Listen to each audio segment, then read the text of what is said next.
Ay sana yalvarıram ucayananda yolmazanları yolmadan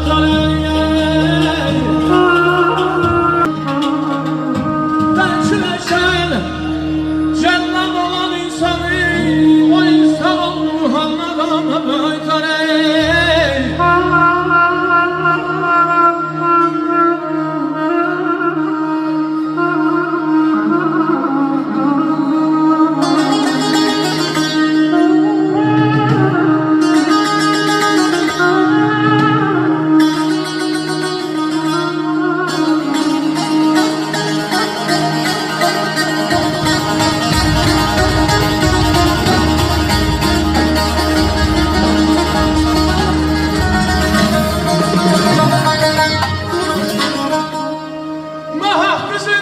hakkı saraya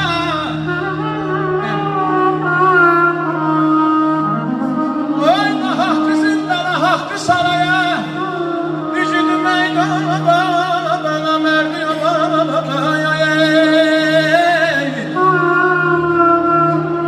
hürmeti izzeti atayamayan abru hayatı gelden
şahların şahı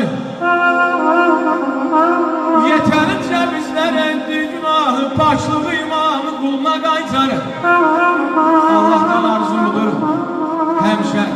insanlar Allah'ın duasıyla yaşasınlar Allah'ın varlığını dərk eləsinlər sözsüz ki Allah'ın da rəhmi gələr bizə həyatımız öz axarı ilə gedər insanlar eğer öz